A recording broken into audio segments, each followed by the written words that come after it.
cayó y volvió. Leña al fuego. Conducción Hermann Schiller. Un clásico de la radiofonía combativa. A partir del 15 de septiembre, todos los miércoles de 17 a 19.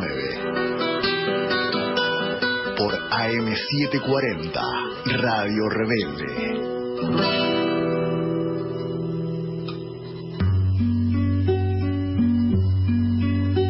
España, Inglaterra, también Portugal, y ahora es a los yanquis que les toca actuar.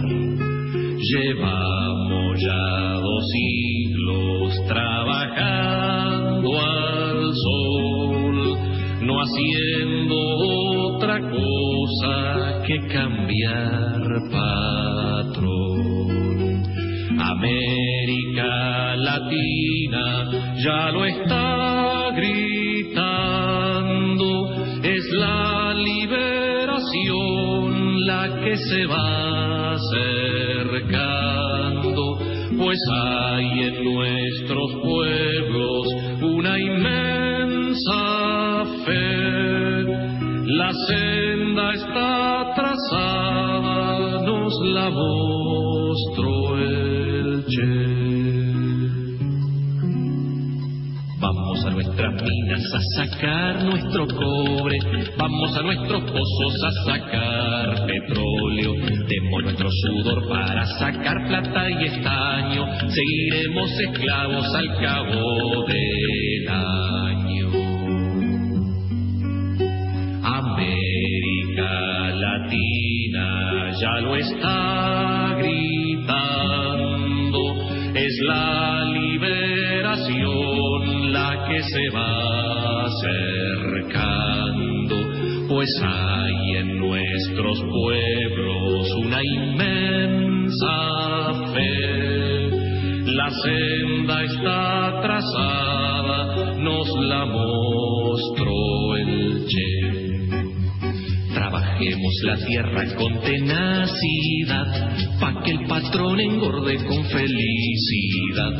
Riquezas naturales no son para ti, son para mayor gloria de la Unité Fruit. España, Inglaterra, también Portugal, y ahora es a los yanquis que les toca actuar.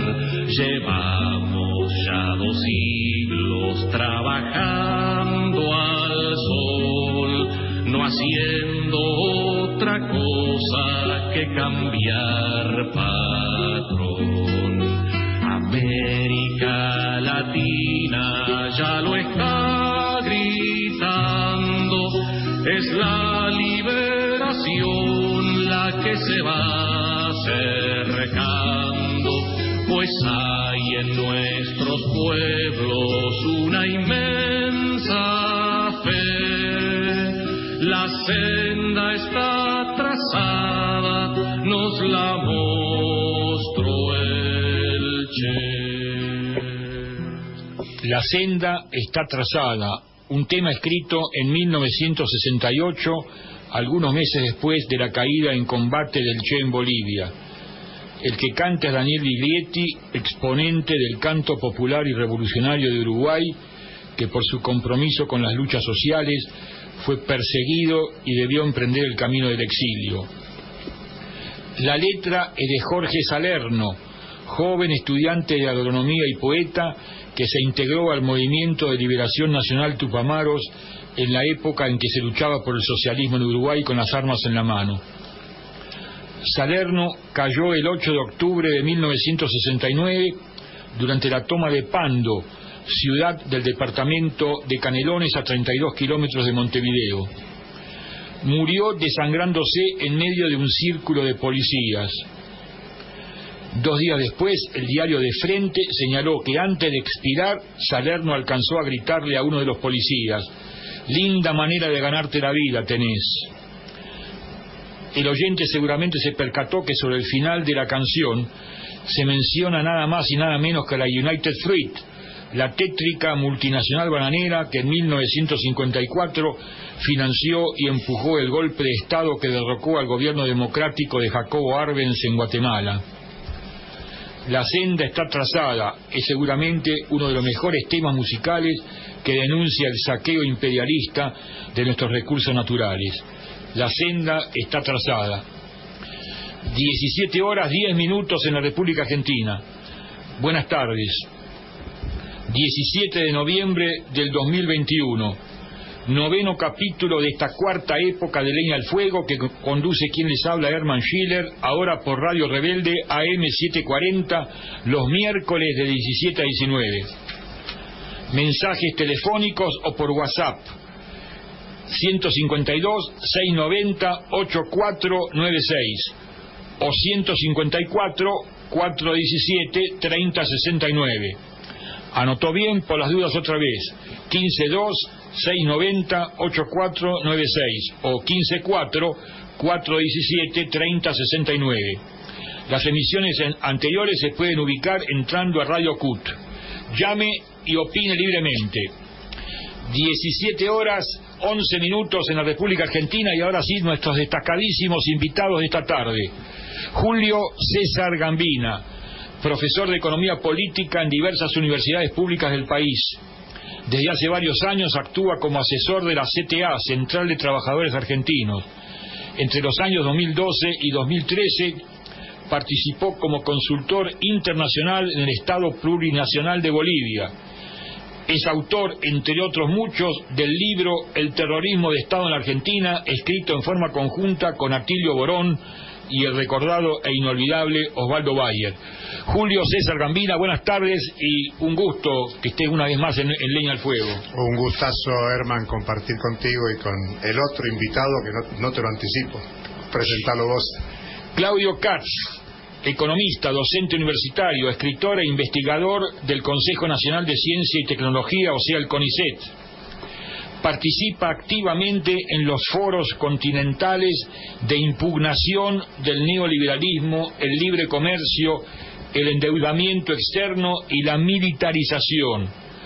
Publicó numerosos libros. El último fue La teoría de la dependencia, que fue galardonado con el Premio Libertador al Pensamiento Crítico que se otorga en Venezuela. Claudio Katz, buenas tardes y lo mismo. Gracias por volver una vez más a Leña al Fuego. ¿Qué tal? Buenas tardes, Herman. Saludos a Julio. Realmente un gran gusto, un gran placer. El reencuentro, el retorno a Leña al Fuego. Estamos en el pleno operativo retorno. Totalmente. Y entremos en materia, si les parece bien. Julio Gambina, el domingo hubo elecciones y a la noche ocurrió una cosa curiosísima, yo creo que inédita y quizás única en el mundo. Todo el mundo festejó y todo el mundo estaba contento. El macrismo festejó porque ganó. El gobierno festejó porque la derrota fue leve, o sea, no lo esperaba, se esperaba que fuera mucho más amplia, descontó en las últimas semanas y entonces estaban festejando una derrota leve.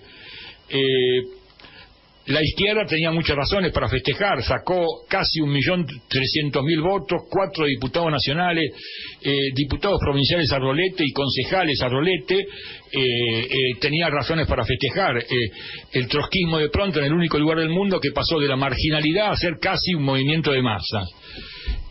Y por último, los payasos neofascistas de Milei también festejaron y tenían razones para festejar porque en esta ciudad fría y derechosa consiguieron una buena cosecha.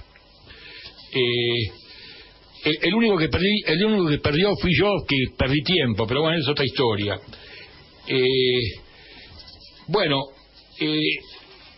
El domingo a la noche, el presidente de la Nación llamó a la oposición de derecha a llegar a un acuerdo para pagar la deuda ilegítima y anunció que enviará al Congreso Nacional un proyecto de ley que explicite el, comillas, programa económico plurianual para el desarrollo sustentable que contemplará los mejores entendimientos que nuestro gobierno haya alcanzado con el Fondo Monetario Internacional, cierre de comillas.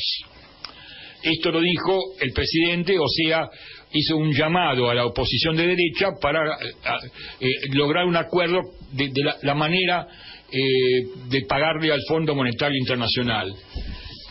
Hace 2 o 3 semanas, en este programa, estuvo nada menos que Alejandro Olmos Gaona, quizás uno de los mejores estudiosos en este momento del tema de la deuda externa, de la deuda pública, continuando la tarea de su padre. Y dijo, entre otras muchas cosas, dijo Olmos lo siguiente: toda la deuda contraída por el gobierno de Macri contó con la autorización de ambas cámaras del Congreso, donde el oficialismo no tenía mayoría y fueron necesarios los votos de senadores y diputados peronistas y de otros partidos. Es decir, existe una corresponsabilidad en el endeudamiento que los dirigentes del PJ no asumen y se hacen los distraídos, resultando inútiles las argucias dialécticas que se utilizan para zafar y solo puede engañar a los tontos. O sea que Olmos, categóricamente, sin pelos en la lengua, responsabiliza también al peronismo por el tema del pago de la deuda externa. Entonces la pregunta, después de esta introducción, quizás un poco larga, estimado y querido Julio César Gambina, la pregunta es cortita. Elecciones, el partido único del ajuste y la sumisión al Fondo Monetario Internacional. Bien, muchas cosas y muy interesantes. Yo te recuerdo, además de lo que dice Alejandro Olmos Gaona, que ni bien asumió Macri, lo primero que hizo fue mandar un proyecto de ley al Parlamento para resolver el tema con los fondos buitres. O sea, el gobierno previo a Macri, el kirchnerismo, no acordaba con los buitres, y lo primero que hizo Macri fue acordar con los buitres, le pagó todo lo que reclamaban los buitres, incluso el 100%, y con un acuerdo en el Parlamento. Siempre hay acuerdo en el Parlamento mayoritariamente. Hay un acuerdo de mayorías, y te recordaría que todos los turnos presidenciales, desde el 83 hasta la actualidad, todos los turnos presidenciales han renegociado la deuda, absolutamente todos. Y el Parlamento, que es el que tiene que tratar, según dice la Constitución, los temas de deuda, en general ha ido derivando al Poder Ejecutivo, porque le ha dado poderes especiales para que negocie. O sea que esto de que el Parlamento está al margen de la negociación de deuda no es real. Todos los gobiernos, todos desde el 83 para acá, gobernados por radicales peronistas, por Macri, el primer no radical, no peronista en la presidencia, todos arreglaron pagar deuda. Entonces, el tema es estructural, el tema de la deuda es el gran condicionante. Yo lo que sí diría es que, además de discutir lo legal, lo legítimo y todo eso, lo más importante es que es una deuda odiosa. Es odiosa porque el fondo sabía que no se podía pagar. La Argentina, cuando tomó el préstamo del fondo, sabía que no se podía pagar. Los préstamos no les sirvieron a nadie del pueblo argentino, ni de la nación argentina, solo sirvió para que entraran dólares y se fugaran dólares, o sea, para que grandes capitales constituyeran activos en el exterior, remitieran utilidades al exterior, se pague deuda antigua, como le dice el macrismo al kirchnerismo, estábamos pagando deuda previa, y el Banco Central tiene un estudio del año pasado, del 2020, de mayo, que dice que de 100.000 millones de dólares que ingresaron de deuda en el macrismo, 86.000 se fugaron, es decir, pago de deuda, remesa de utilidades al exterior y constitución de activos en el exterior. Es una deuda odiosa, es una deuda que no hay que pagarla, es una deuda que hay que rechazarla. Es una deuda, bueno, a ver, entre otros, Eve de Bonafini, en la Plaza de Mayo, el 17 de octubre, dijo, la deuda no hay que pagarla, no hay que pagarla con el hambre del pueblo. El propio 17 de octubre tuvo muchas contradicciones, se celebró el 16, el 17 y el 18 con discursos simbólicos distintos. Digo simbólicos porque... Pero con un dato muy concreto, como el presidente sabía que Bonafini iba a decir que la deuda no se paga, no fue a la plaza. Iba y volvió, aparentemente, según dice la prensa, los informes, iba volando, y cuando vio lo que se decía o lo que se iba a decir, se retornó, no participó. Pero es importante ver esto, porque incluso cuando vos empezaste y dijiste todos festejaron, hay que pensar que esto es política. Muchos lo dicen que no está bien que el presidente haya celebrado. Y desde la lógica política del presidente está bien celebrar, porque ellos imaginaban una paliza parecida a la de las PASO. Y no fue parecida a la de las PASO. Aunque hubo un 8-9% de diferencia nacional, la gran preocupación era la provincia de Buenos Aires. Y como en la provincia de Buenos Aires... Casi empate. Perdieron por un punto y Chirola, pero eso les quiere decir que pueden dar pelea. O sea, todos festejaron, pero yo diría que en política está todo abierto. Es más, si vos mirás América Latina, el nivel de conflictividad social es inmenso. Chile, Colombia, Haití, podés dar muchos ejemplos, Perú. Pero la Argentina parece contenida, y eso que hay lucha todos los días. Todos los días vos tenés una lucha distinta. Pero desde el punto de vista de la, vamos a usar una palabra que a mí mucho no me gusta, pero desde la gobernabilidad del capitalismo en la Argentina, eso está funcionando. Y por eso el presidente le manda un mensaje inmediatamente, como vos decís, a la derecha, a la oposición de derecha, a la mayoría parlamentaria. Sabe que la izquierda, los 4 diputados de la izquierda van a votar en contra, pero le manda un mensaje a la mayoría parlamentaria, que es los representantes del gobierno y de la oposición macrista, es decir, acordemos sobre la base del pago al fondo, y yo les voy a mandar a decir lo que estamos negociando. ¿Qué está negociando? El ajuste. Está negociando achicar el déficit fiscal, y la gran incógnita que a mí por lo menos me queda hasta que conozca la letra chica son las reformas estructurales. ¿Cuánto van a querer avanzar en reforma laboral, en reforma previsional? Y eso es lo que van a poner en discusión, porque el tema de los plazos y demás, la verdad creo que ni al fondo, ni al gobierno, ni a la oposición le preocupan, porque por hoy, según los estatutos del fondo, la Argentina podría renegociar a 10 años. Yo te anticipo, Herman, en 10 años Argentina no puede pagar, va a tener 4 o 5 años de gracia, y cuando venga el 5.º año pagará una cuota, 2 cuotas, y luego va a negociar de nuevo, como han hecho todos los turnos desde el 83. La deuda es una hipoteca permanente para desarmar derechos sociales y sindicales que existen en la Argentina. La reforma laboral se está haciendo de hecho. La precariedad laboral, la baja de los salarios, el desempleo, la flexibilidad laboral, eso existe cada vez más.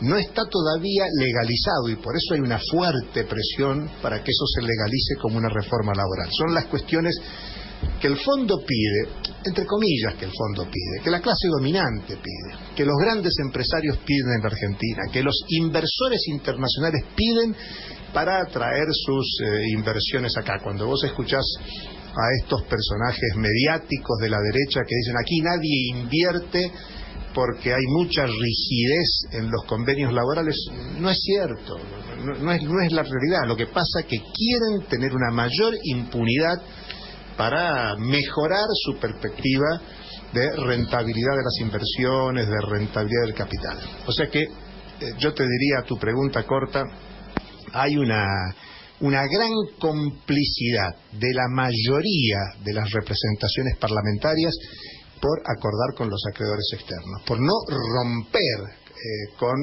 los dueños del poder local y mundial, a contramano de lo que piensa una buena parte de la sociedad argentina, que está por rechazar el acuerdo con el fondo y poner por delante las necesidades populares, sociales, que aparentemente en la lógica constitucional de la Argentina eso no es lo que aparece. Claudio Katz, economista, docente universitario, investigador del CONICET, escritor. Apuntamos en la misma dirección, Claudio Katz. Elecciones, el partido único del ajuste y la sumisión al Fondo Monetario Internacional. Bueno, Herman, vos viste que de la deuda muchos no hablaron durante las elecciones.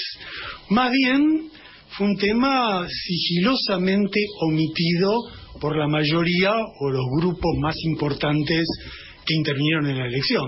Un día después de la elección hay que hablar de la deuda, y la deuda es el único tema, porque la Argentina está dominada económica, social y políticamente por el problema de la deuda. Uno puede soslayar, hacer juego electoral durante un tiempito, pero después choca con la realidad dramática de la deuda. Y eso vale para todos. Primero para la derecha, que más allá de este engaño curioso que vos mencionabas, donde ganaron pero estaban tristes porque ellos pensaban que iban a ganar tanto que casi tenían un golpe destituyente ahí en la mano. Y como no ganaron tanto, ahora están repartiendo las cartas de nuevo. Pero ojo que objetivamente la derecha sacó 42-33. Si esto hubiera sido una elección presidencial, casi ganan en la primera vuelta. Ganaron en los principales distritos, es decir, se recompusieron como una fuerza de peso, claro, engañando sobre la deuda. O sea, la derecha existe y no nos engañemos nosotros. La derecha existe, no solo existe, sino que exhibió su poder, y la derecha pudo exhibir su poder no por la atracción que generan sus ideas, que son nulas, es porque tiene el poder y lo exhibe. La derecha ganó con el poder mediático descarado como nunca en la Argentina, con la impunidad y la complicidad de la justicia, y sobre todo durante 2 años fijándole la agenda al gobierno, poniéndolo al gobierno ahí en el banquillo, sopapeándolo y mostrando todo el tiempo que ellos son los dueños del poder. Y tanto mostrar los dueños del poder frente a un gobierno timorato que no hacía nada, que cuando llegó el momento de las elecciones lograron avanzar. Ojo porque no la tienen tan fácil, Ojo porque no la tienen tan fácil, están ahora muy divididos en qué hacer, no tienen el liderazgo nítido que tenían hace 4 años atrás, ahora tienen peleitas, y les apareció algo medio extraño, aunque dramático para la Argentina, que es una ultraderecha bolsonarista, que es el otro dato político importante de las elecciones. Vaya dato, ¿no? Sí.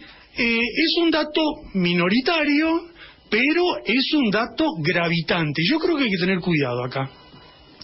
Ni pensar que llegó el fascismo, ni menospreciarlos, ni una ni otra. Ni decir que no pasa nada cuando un tipo como Milei saca un arma en el Luna Park.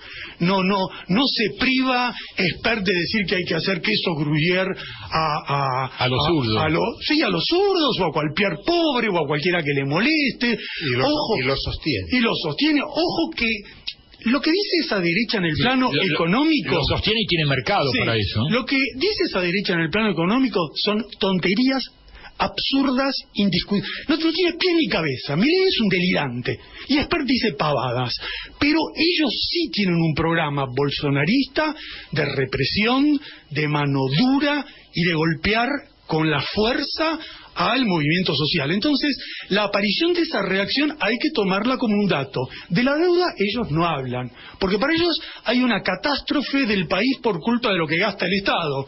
Pero ¿cuánto gasta el Estado en la deuda? No sacaron los numeritos de que el principal déficit que tiene la deuda, el Estado, es por los intereses que tiene que pagar en la deuda.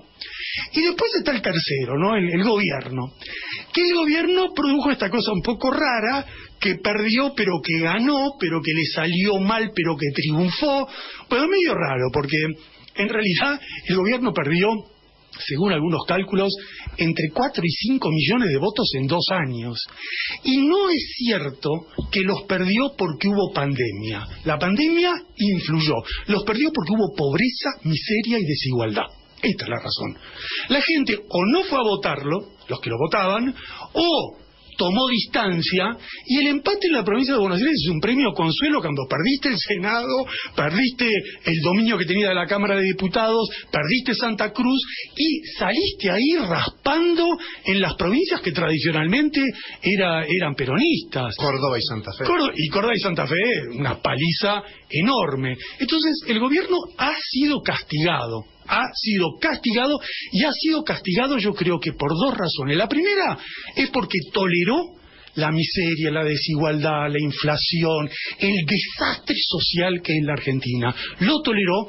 Y segundo, porque permitió que en ese incendio creciera la desigualdad, esa cosa tan chocante como un país lleno de indigentes y el agronegocio llenándose los bolsillos como nunca. Y ahora el gobierno toma la iniciativa, a ver qué hacemos con esto de la deuda. Yo creo que la apuesta esta de Alberto es tratar de consolidar primero un frente interno, decirle a Eve de Bonafini y a Cristina, sométanse, esto es lo único que hay, acepten a resignarse, porque entre otras cosas sabe que todas las ilusiones que él tenía en un fondo ablandado, en una Georgieva que sea distinta de Lagarde, se están cayendo porque el fondo se ha puesto duro. Ya le dijo que 20 años pagar la deuda, no. Ya le dijo que un canje, no. Que una quita, no. El fondo es ajuste de evaluación, suba de tarifas, y lo que se negocia son los plazos de eso. Y por eso necesita un acuerdo político y por eso busca un acuerdo político. El único dato, yo creo, positivo y alentador, esperanzador en este escenario duro y difícil fue la elección de la izquierda, que me parece que es un gran dato político. Primero, porque hay que verlo objetivamente. Es la tercera fuerza electoral nacional. Hizo una elección en Jujuy que es completamente inédita. Ha ganado por primera vez concejales en todo el Gran Buenos Aires. Esto es una novedad. Y después en la capital federal retomó Bregman diputada después de varias décadas. Es decir, está demostrando que una izquierda que lucha, que está en la calle, que batalla, tiene un peso importante, y esto es clave en el tema de la deuda por una sencilla razón. Porque una bandera insistente, repetida hasta el cansancio de esta izquierda es el rechazo de esta deuda. Y al tener en el Parlamento esa representación, podemos todos imaginar que puede surgir un movimiento mucho más amplio que esa izquierda, reuniendo otras voces de respuesta, de resistencia, con lo que es los dos principios básicos para salir de este desastre: suspender el pago de los intereses e investigar el fraude que cometió Macri. Julio César Gambina, a propósito de lo que estamos conversando, otro tema, pero es muy directamente con lo que estamos hablando, sobre todo lo que acaba de decir Claudio. Hace 2 o 3 semanas estuvo en este programa Héctor Polino. Héctor Polino, de larga trayectoria en el socialismo, en el cooperativismo especialmente, últimamente está muy activo con la denuncia del tema de los precios.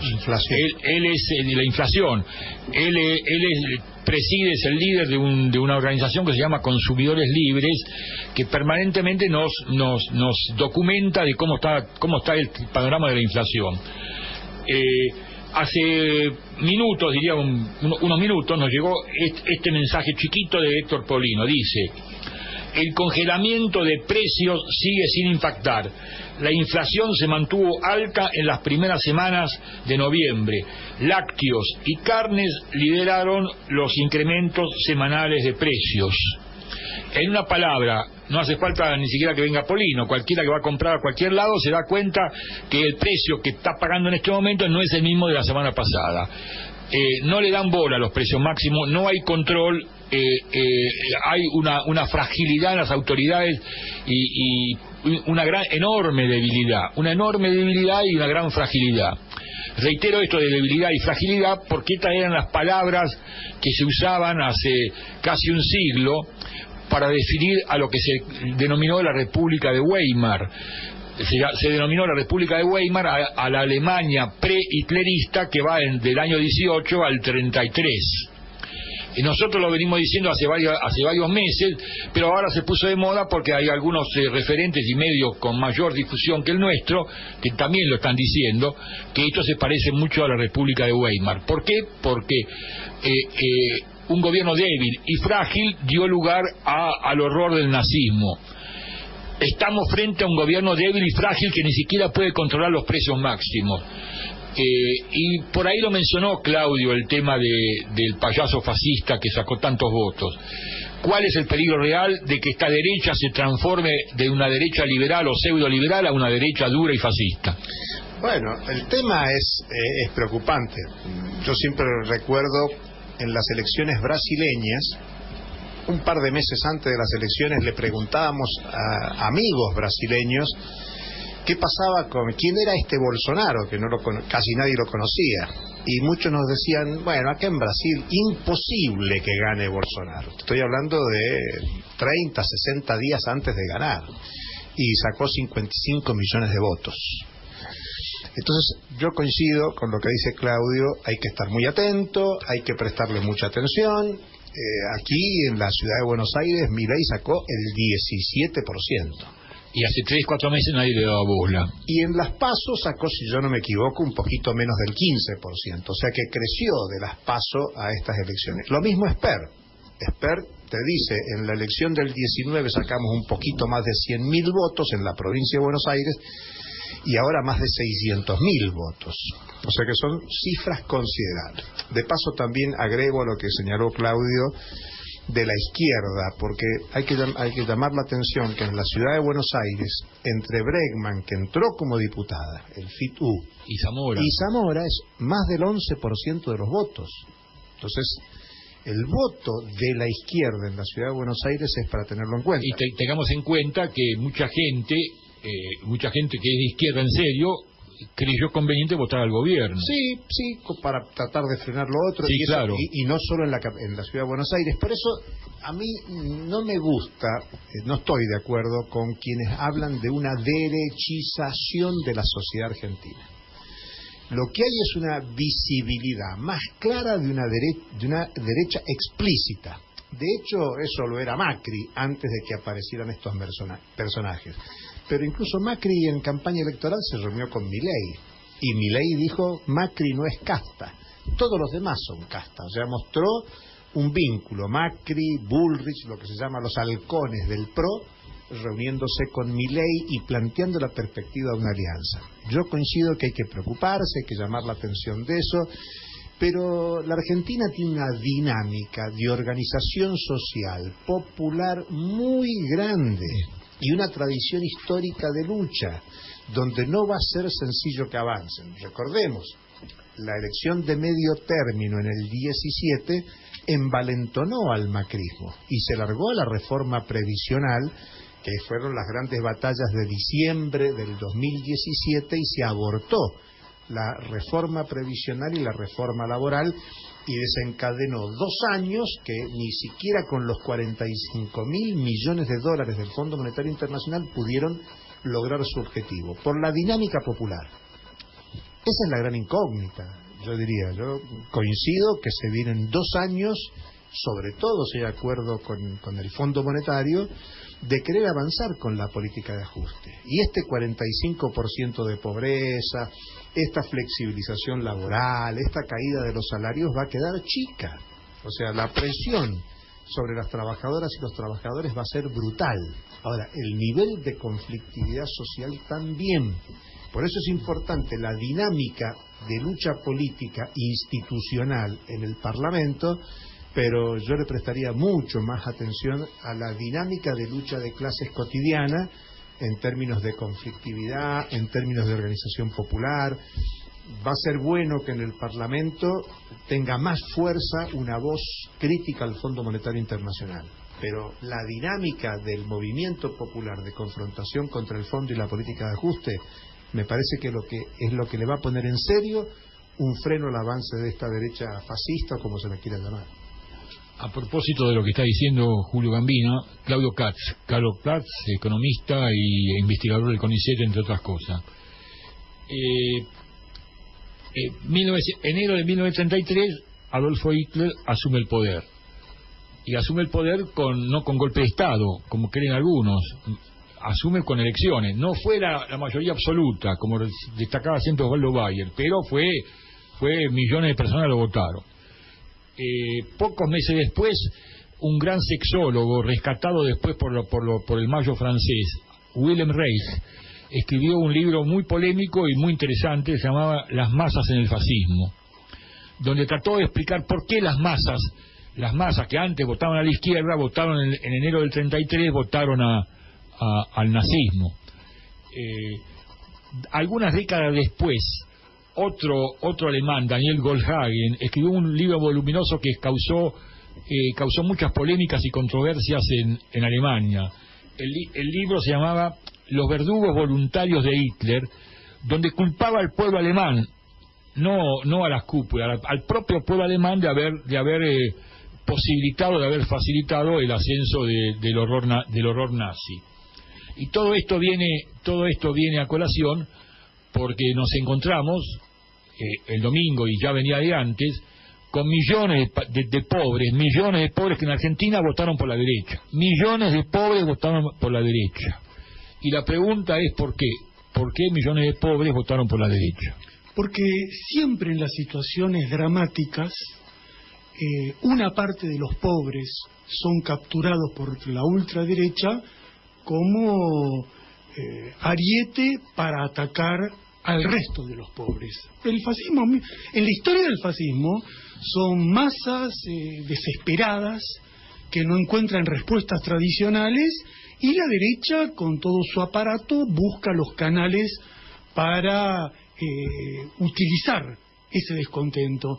Lo que está pasando en Argentina y en América Latina es parte de una oleada marrón, de una oleada derechista mundial, que se ve nítidamente en Europa, que se vio con Trump en Estados Unidos. No es un fenómeno local, y es que tantos años de ajuste, de neoliberalismo, de catástrofe económica, que no encuentra solución ni respuesta con los tradicionales gobiernos conservadores o socialdemócratas, bueno, crea un canal para que la derecha utilice a los pobres en su desesperación, como vemos acá, con ese discurso ridículo, absurdo, antisistémico, abajo la casta política, son todos iguales, con todos los delirios que hace Milei.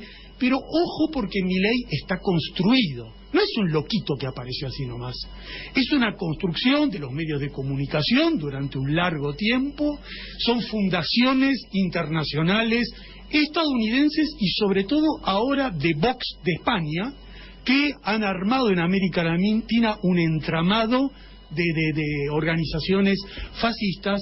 Porque ojo con la idea de que el fascismo es imposible en América Latina. Había algunas teorías un poco raras de que el fascismo es una cosa solo de los países desarrollados. Acá tuvimos formas fascistas con Pinochet y tenemos hoy en día formas fascistas con Uribe y con las masacres cotidianas que hay en Colombia. Yo creo que en América Latina lo que ha ocurrido es que estos últimos 2-3 años la disputa en la región, la tradicional disputa en la región, se acentuó muchísimo y se produjo una sorpresiva irrupción de grandes movimientos populares. Movilizaciones en países enteros, Chile, Perú, Bolivia, en muchos lugares con éxitos importantes, pero ¿qué hace la derecha cuando ve gobiernos progresistas potenciales o masas populares en la calle? Comienza la contrarrevolución. Y entonces acá tenemos en América Latina muchas formas clásicas y muchas formas no clásicas de contrarrevolución. Las clásicas están diversificadas, porque hay todo tipo de golpismo hoy en marcha en América Latina. Está el golpismo clásico de los militares que vimos en Bolivia hace 2 años. Están las formas de autogolpe desde el gobierno, como hace Bukele, por ejemplo, en El Salvador. Está el golpismo desde la propia presidencia, que es la que prepara Bolsonaro. Bolsonaro ya anunció, está intentando hacer lo que Trump no pudo lograr, que es desconocer las elecciones, si gana Lula o la oposición, y perpetuarse. Él está anunciando que va a hacer un golpe de Estado, no tiene ningún tipo de dudas al respecto, y está apareciendo en Chile, por ejemplo, donde todos aguardábamos un importante triunfo progresista. De repente aparece un CAS que es una especie de Milei, Bolsonaro, que encabeza las encuestas. ¿Por qué? Porque es un país conmocionado hace 2-3 años por una gran lucha popular que no encuentra salida. La Asamblea Constituyente no le da salida, las organizaciones tradicionales no le dan salida, crece la desesperación y viene reacción pinochetista. Yo creo que en Argentina tenemos enormes posibilidades de darle una paliza brutal a la derecha, de ganarle a la derecha. Primero, porque este es un país con una tradición de décadas de lucha contra la derecha, con una conciencia democrática importante. El tema es que uno no puede ser timorato frente a gente así. Este es el problema. Uno tiene que responder con la misma intensidad para demostrar de que la valentía está de nuestro lado, que la fuerza está de nuestro lado. Si uno les tiene miedo, si uno no les contesta, si uno los deja crecer, bueno, les está abriendo el camino. Y entonces, yo creo que hay una lucha contra la derecha, pero esa lucha contra la derecha requiere el avance de la izquierda. No vamos a tener una lucha real contra la izquierda si nos sigue dirigiendo en esa lucha el progresismo tipo Alberto Fernández. Un hombre que un día dice que va a nacionalizar Vicentín, le hacen una marchita de Morondanga y se va al mazo. Gente tan temerosa, gente tan cobarde, gente que se deja prepotear por los jueces, por los medios de comunicación, que no responde, permite que la derecha diga y haga lo que quiera. Entonces, yo insisto, acá tenemos grandes posibilidades, pero construyendo la izquierda. Y yo coincido mucho con lo que dice Julio. La principal carta que acá todavía no está jugada es la reacción popular callejera a la manera argentina de la historia nuestra, que no en los últimos 2-3 años no apareció. ¿Vos hablas del 2001, por ejemplo? No, hablo del 2000, de lo que hicimos contra Macri. Eso fue en el 2017. Diciembre del 17. Es una historia nuestra. Lo que pasa es que en los últimos 2-3 años, Bolivia salieron a la calle y tumbaron un golpe de Estado. Chile, durante 2 años en la calle. Brasil, manifestaciones masivas. Colombia, manifestaciones masivas. Perú, manifestaciones tan grandes que tumbaron un presidente y llevaron otro presidente. Y en la Argentina, el nivel de movilización ha sido extremadamente reducido. Y te doy esos ejemplos para demostrarte que no fue la pandemia. La pandemia fue en toda América Latina, ahí se movilizaron y acá no. Y acá no se movilizaron porque básicamente la dirección sindical, especialmente la dirección sindical, está totalmente subordinada a esta política actual. Convocando al acto. Convocando, por ejemplo, a un acto que, no sé, todavía no sabemos muy bien, pero es un poco raro. En mi historia yo siempre vi actos que eran más o menos combativos contra el FMI. Unos eran frontales contra el FMI, otros eran dubitativos, pero un acto que esté llamado en una estrategia de acordar con el FMI, bueno, eso para mí es, hasta ahora yo no lo había visto. Y ojo, porque hay una potencialidad de movilización enorme, porque cuando la CGT por cualquier cosa dice vamos a la calle, se llena la calle. Cuando los movimientos sociales dicen vamos a la calle, se llena la calle. Y una de las razones importantes por las cuales la izquierda hizo una buena elección es porque ha desarrollado en los movimientos sociales una gran capacidad de estar en la calle. Bueno, si eso se recupera en una dirección positiva, en una dirección de lucha contra nuestros enemigos, y no en una lucha de concertación con el fondo, aquí vamos a ganarle al fondo y le vamos a ganar a la derecha. Gambina, es lo mismo, ¿no? Sí.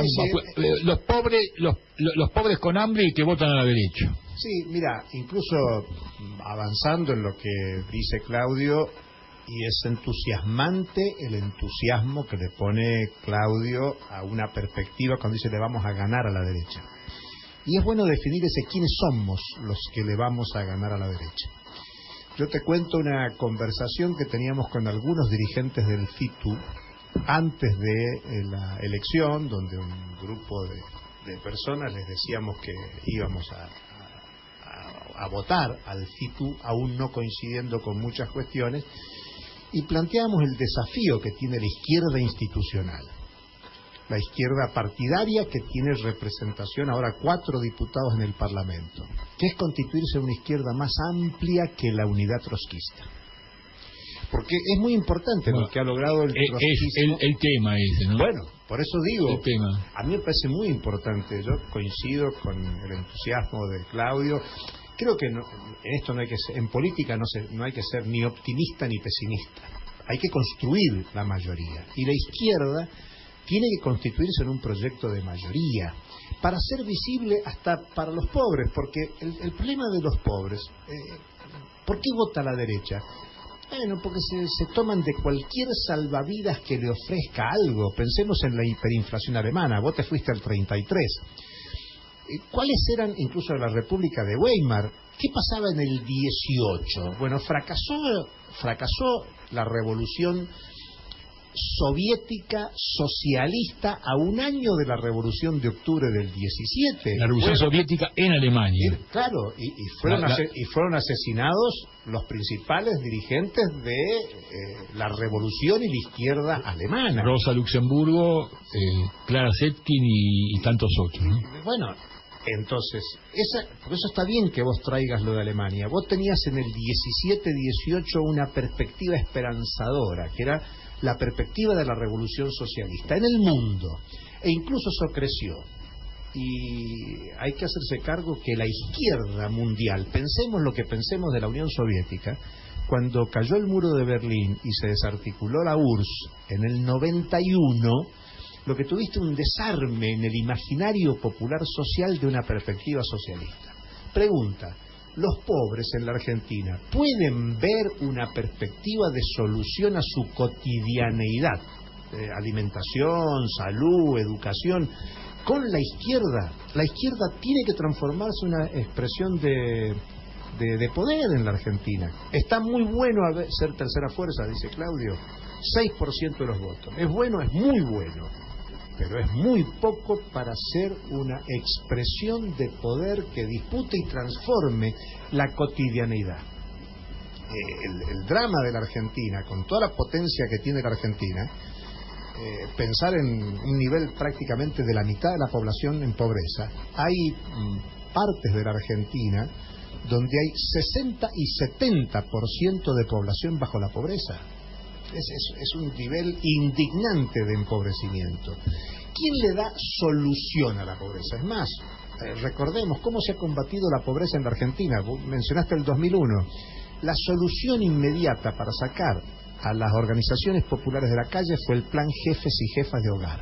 Si yo no recuerdo mal, fueron 2 millones de planes Jefes y Jefas de Hogar. Esta es la época de Dualde. Dualde, 2002. Pero, ¿y cuánto ha crecido la política de planes desde entonces hasta ahora? El Estado, incluso con Macri, crecieron los planes sociales. No nos equivoquemos. El plan social es una forma de contener la conflictividad social. Entonces, creo que yo me entusiasmo pensando que se le puede ganar a la derecha, que hay una posibilidad para que la izquierda sea poder en la Argentina, si realmente generamos una propuesta que sea mucho más amplia que la unidad trotskista. Es muy bueno que gran parte del trotskismo se haya unido, gran parte, porque hay una parte que no. Incluso yo pienso que hubiese pasado si el partido de Zamora hubiese estado de acuerdo en avanzar en unidad con el FITU. Es ciencia ficción lo que estoy diciendo, pero ese 11% no es un dato menor. Las elecciones del 2001 en la ciudad de Buenos Aires, la izquierda tuvo el 13-14% de los votos.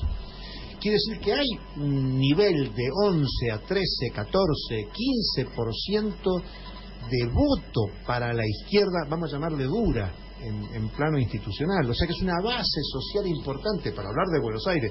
Ni hablar del 25% en Jujuy, y si yo no me equivoco, en su momento el Partido Obrero en Salta colectó un poco más del 20%. Y en Mendoza también. Y en Mendoza, donde saltó Del Caño como referente nacional.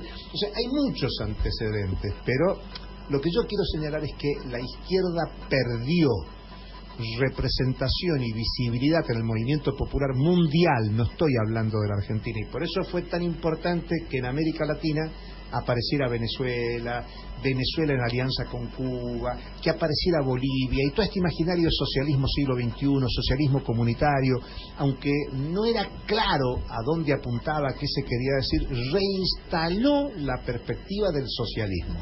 Bueno, si en Argentina somos capaces, con una izquierda intelectual inmensa, más allá de la izquierda partidaria, una izquierda social, sindical, territorial, inmensa, más allá de los partidos, y todo eso se puede articular en un bloque político-social, no tengo ninguna duda que se puede confrontar a la derecha y constituir a la izquierda en una perspectiva de poder importante. Agregarle a eso que en la universidad casi la derecha no existe. Bueno, y que la izquierda también tiene muchos límites para constituirse en el movimiento juvenil, y cuando Claudio decía Chile, Colombia, Haití, Eso, la gran dinámica del movimiento popular latinoamericano son los jóvenes, y entre ellos los jóvenes universitarios. Faltan 7 minutos para cierre de bloque, y si bien este es un tema para tratar 1, 2, 3 programas, 3 minutos a cada uno, Cuba y Venezuela, hoy, en este momento. Mirá, Cuba es la mejor experiencia de un intento por transformar la sociedad. Parto de ahí. Segundo, tiene unos límites inmensos. Externos, el bloqueo, que le significa un costo infernal, pero también tiene problemas internos muy serios. Hoy Cuba se embarcó, yo no sé las razones, se embarcó en enero de este año en un ordenamiento monetario que le está generando muchos problemas internos, incluso en términos inflacionarios. La inflación minorista en Cuba, hoy te digo que está Venezuela, Cuba y Argentina en ese orden como problema inflacionario. Pero claro, el tema de fondo es la agresión imperialista, la agresión de Estados Unidos, el bloqueo genocida que le impide, y qué curioso, ¿no? Cuba en plena pandemia es el único país de América Latina que ha desarrollado desde la investigación a la producción vacuna propia, y además con capacidad de llevar solidaridad a otros países del mundo, incluso del capitalismo desarrollado. Por ejemplo, el caso de Italia. Entonces lo de Cuba es emblemático, es una gran bandera. Fracasó un intento que hubo el lunes, de querer empujar una nueva movilización en Cuba e incluso hostigar las embajadas cubanas en toda América Latina, y eso fracasó por la movilización cubana en Cuba y por la solidaridad de los pueblos de América Latina que rodearon las embajadas en los distintos países, impidiendo que la gusanería pueda avanzar en ese plan. Hoy conversé con un dirigente del FITU que me contó que si bien la otra vez fue una movilización de derecha, hay grupos trotskistas encabezados acá, ¿no? Fran García sería el referente, una movilización crítica contra la burocracia cubana por izquierda, con cierto signo trotskista. ¿Ustedes qué saben de eso? Yo lo que sé es que sí, puede haber, y lo hay, y incluso el propio presidente de Cuba dijo públicamente que hubo compañeros revolucionarios que participaron en las movilizaciones de julio. Queriendo decir esto. ¿Qué dijo? ¿El presidente dijo eso? Sí, lo dijo, sí. O sea, diciendo que necesidades hay necesidades alimentarias, sanitarias, hay necesidades, hay temas que no satisfacen a la población cubana. Y por lo tanto eso significa protestas de muchos tipos, protestas que están en los medios. Si vos lees la prensa cubana, hay mucha crítica a lo que acontece en Cuba. Y por eso dice, hubo una parte de movilización, de crítica real, sobre la que se montaron el financiamiento externo para generar desestabilización en el proceso cubano. Katz. Sí, mira, yo creo que el problema es en qué campo uno corrige los problemas que tiene un proyecto popular y revolucionario. En Cuba hay descontento, en Cuba hay malestar, como uno va a verlo si en todo el resto del mundo lo hay, y si las protestas son el dato en todo el planeta, ¿cómo Cuba va a ser una isla marginada de eso? Cuando además Cuba ha sufrido y sigue sufriendo un bloqueo que en la pandemia fue directamente infame, porque al bloqueo tradicional ahora se sumó el bloqueo contra los remedios, contra los medicamentos, y Estados Unidos dispuesto a compensar los fracasos en Afganistán y en Oriente Medio apretando el torniquete sobre Cuba. En ese punto Biden profundizó todo lo que estaba haciendo Trump. Yo creo que en ese escenario tan difícil y tan duro, Cuba, uno pierde a veces de vista que Cuba es como una provincia pobre de la Argentina. Para tomar una idea de qué estamos hablando, es literalmente una isla pobre, bloqueada, Entonces, hay que ser muy cauteloso en lo que uno le exige a una dirección política que mantiene la igualdad, mantiene la educación, mantiene el milagro de que uno puede ir de turista a Cuba sin que lo asesinen en la calle, como en cualquier otro lugar del Caribe o de Centroamérica. Y que te vacunen. Y que te vacunen y que encima vayas a las Olimpiadas y sigas manteniendo el deporte cubano en alto nivel. Si uno en la izquierda, en todos sus matices, tiene un proyecto de igualdad, tiene que reconocer con admiración la hazaña que hace Cuba. Si pierde ese punto de partida, es muy difícil construir credibilidad. Es muy difícil construir credibilidad.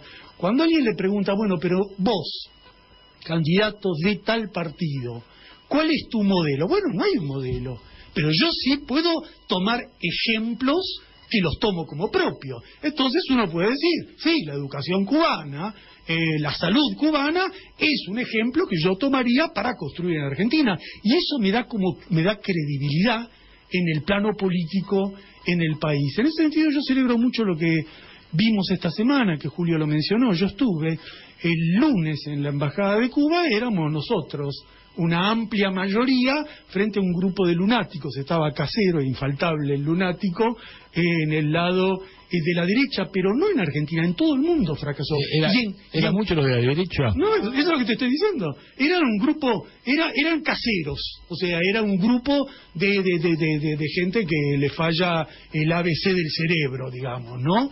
Pero lo importante es que en Cuba no lograron lo que ellos imaginaron. Entre otras cosas porque el gobierno le ha dicho, bueno, ustedes hacen marcha, nosotros también hacemos marcha. Porque ¿qué es esta historia de que son las marchas más grandes de la historia cubana? Marcha más grande de la historia cubana la viene haciendo el pueblo y el gobierno cubano desde hace 60 años. Entonces, hay una fuerza, hay una disputa en Cuba como hay una disputa en Argentina y en América Latina, y antes de discutir los detalles tenemos que definir en qué campo de esa gran disputa nos vamos a ubicar nosotros. Yo me ubico definitivamente en el campo de la revolución. 18 horas, 1 minuto en la República Argentina. Es muy probable, no quiero anticipar nada, pero es muy probable que en la segunda parte tengamos una sorpresa interesante en este programa. 18 horas, 1 minuto en la República Argentina. Esto es Leña al Fuego, que conduce quienes habla Herman Schiller, hoy con la presencia aquí en los estudios de Radio Rebelde de Claudio Katz y Julio Gambino, nada menos. Números para mandar mensajes por teléfono, por WhatsApp: 152-690-8496 o 154-417-3069. Vamos a una pausa de unos 3 minutos y volvemos con más Leña al Fuego. Los que mueren por la vida no pueden llamarse muertos. Y a partir de este momento es prohibido llorarlos. Que se callen los redobles en todos los campanarios. Vamos, cumpa, carajo, que para amanecer no hacen falta gallinas, sino cantar de gallos. Ellos no serán bandera para abrazarnos con ella, y el que no la pueda alzar, que abandone la pelea. No es tiempo de recular, ni de vivir en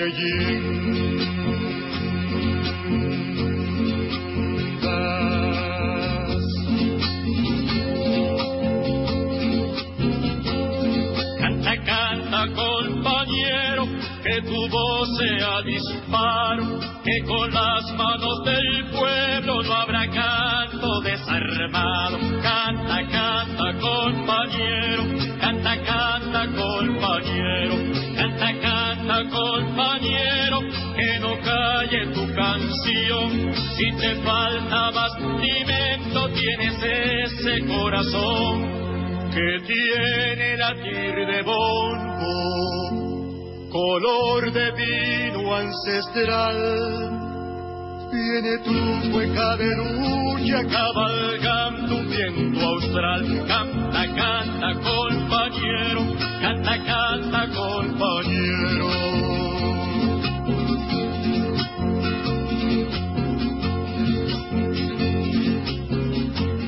Canta, canta, compañero, que tu voz sea disparo, que con las manos del pueblo no habrá canto desarmado. Canta, canta, compañero, canta, canta, compañero, canta, canta, compañero, que no calle tu canción. Si te falta bastimento, tienes ese corazón que tiene latir de bombo, color de vino ancestral.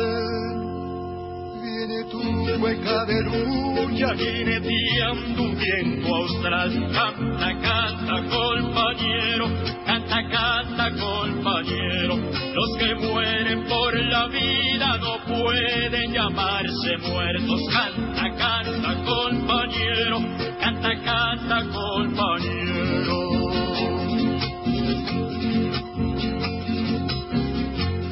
Canta, canta, compañero, que no calle tu canción. Si te falta bastimento, tienes ese corazón. Canta, canta, compañero, canta, canta, compañero, canta, canta, compañero, que no calle.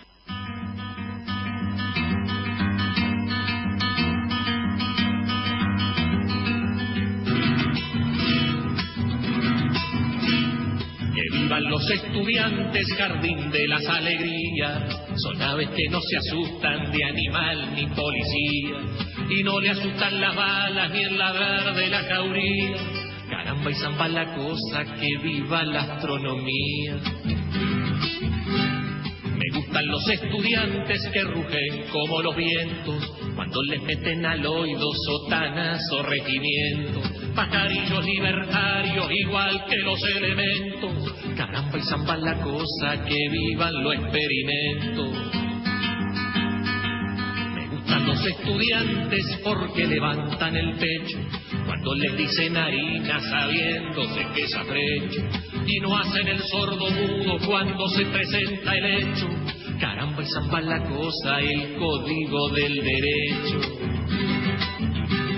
Me gustan los estudiantes porque son la levadura del pan que saldrá del horno con toda su sabrosura para la boca del pobre que come con amargura. Caramba y zamba la cosa, viva la literatura. Me gustan los estudiantes que marchan sobre las ruinas, con las banderas en alto va toda la estudiantina. Son químicos y doctores, cirujanos y dentistas. Caramba y zamba la cosa, vivan los especialistas. Me gustan los estudiantes que van al laboratorio, descubren lo que se esconde adentro del confesorio. Ya tiene el hombre un carrito que llegó hasta el purgatorio. Caramba y zamba la cosa, los libros explicatorios. Me gustan los estudiantes que con muy clara elocuencia. 18 horas, 12 minutos en la República Argentina. Esto es Leña al Fuego, que conduce quien les habla, Hermann Schiller. Hoy con la presencia de dos destacadísimos invitados, Julio César Gambina y Claudio Katz. Les reitero los números telefónicos para enviar mensajes: 152-690-8496 y 154-417-3069. Antes de la pausa escuchamos Los que mueren por la vida, por Eli Rafael Primera Rosell, el gran cantautor venezolano conocido como Ali Primera, que nació en Coro, Estado Falcón, el 31 de octubre de 1941 y falleció trágicamente en un presunto accidente el 16 de febrero de 1985. Fue no solo músico, cantante, compositor y poeta, sino también químico, activista político y militante comunista. Se lo ha denominado y se lo sigue denominando el cantor del pueblo venezolano.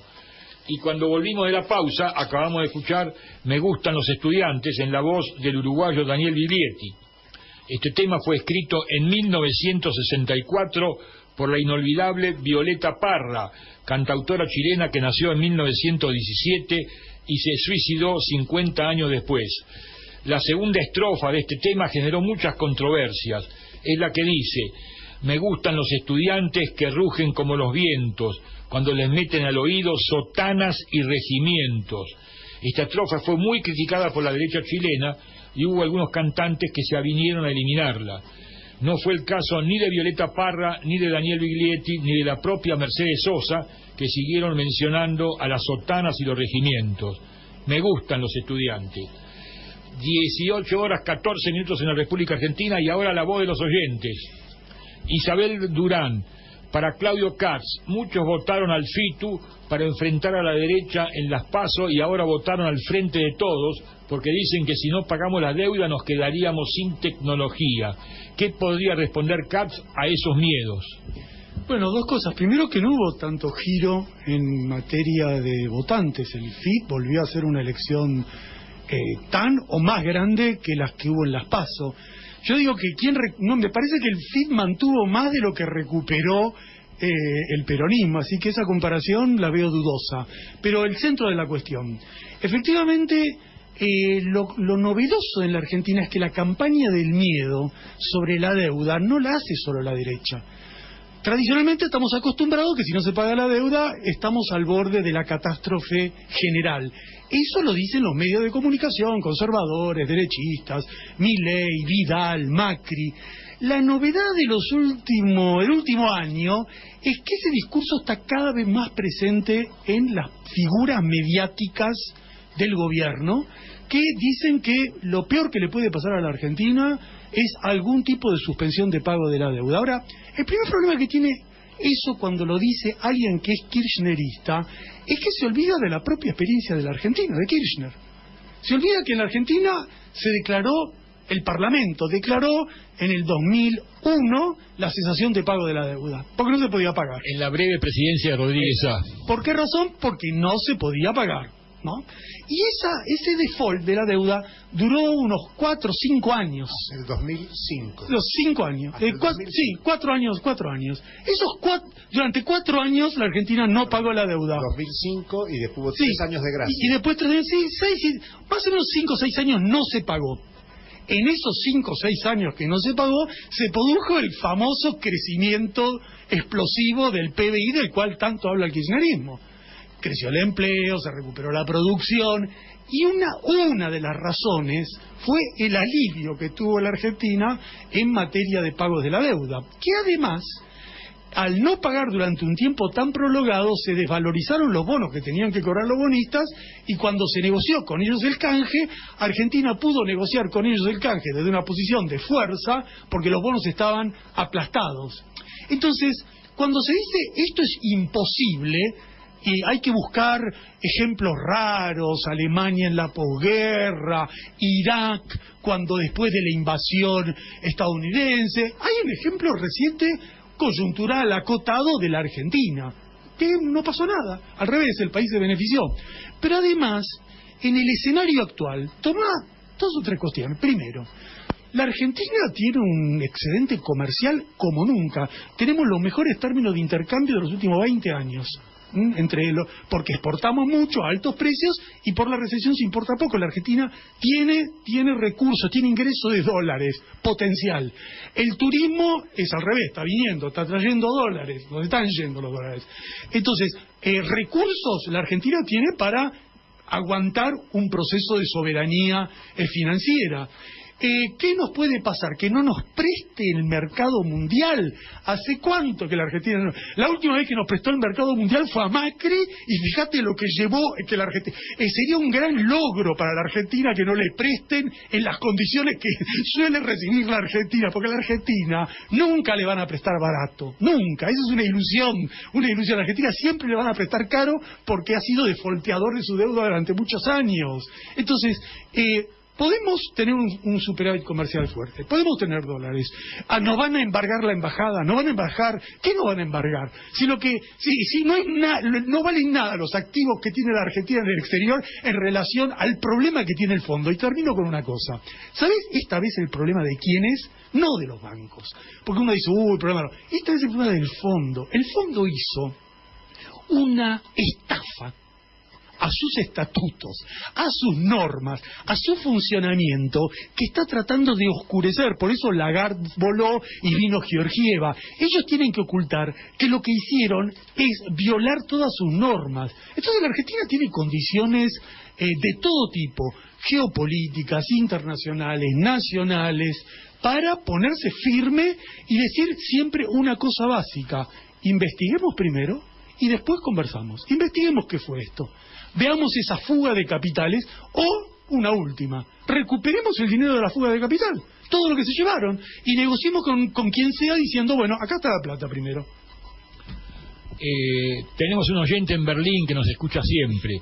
Es un cantante y de tanto en tanto sale al aire. Ahora mandó un mensaje, acaba de mandar un mensaje. Se llama Pablo Miró, cantante y actor radicado en Berlín. Dice: es un placer escucharlos hoy con estos invitados de lujo, quienes hacen un profundo análisis en temas tan clave como la deuda externa, una herramienta internacionalmente usada para el saqueo y la transferencia de riquezas sin la necesidad de mancharse las manos con sangre. Una pregunta para Gambina y Katz: ¿cómo se explica que un país tan reprimido como Bolivia haya logrado volver a la democracia y derrotar al golpismo, devolviendo la deuda contraída por Añez, y que un país como Argentina no haya logrado un consenso que atraviese las diferencias partidarias de la izquierda y del sindicalismo para defender la soberanía nacional? ¿En dónde está la falla entre nuestra gente? Hasta países pequeños como Islandia demostraron que con firmeza y con un pueblo unido no se pierde. Un fuerte abrazo. Pablo Miró desde Berlín, y Julio Gambina responde si quiere. Sí, claro. Saludo a Pablo, que la última vez que estuvimos contigo, él salió al aire. Salió al aire. Exactamente, justo ese día que estábamos acá conversando. Mirá, dos cuestiones muy concretas. Primero, en Bolivia hubo un nivel de movilización popular muy grande para enfrentar al golpe. Recién hablábamos acá en la Argentina, en los últimos 2 o 3 años, habiendo movilizaciones.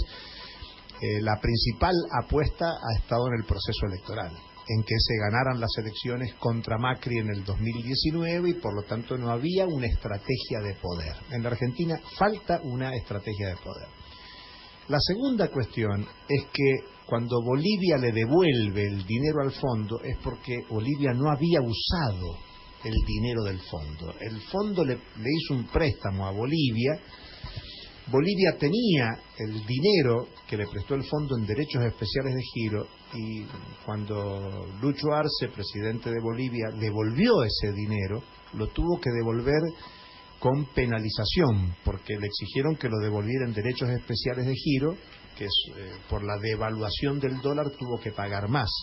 No quiero equivocarme, pero tuvo algo así como un sobrecosto de 2.500 millones de dólares. Fue altamente oneroso para Bolivia devolver eso. El tema es que Bolivia tenía el dinero. Claudio acaba de decir recién, Argentina fugó ese dinero. El Banco Central dice, entraron 100.000 millones y 86.000 millones se fueron. Por eso son los matices entre Bolivia y Argentina. Perdón, Julio Gambina, en la primera parte uno de los temas centrales que abordamos fue el izquierdazo jujeño.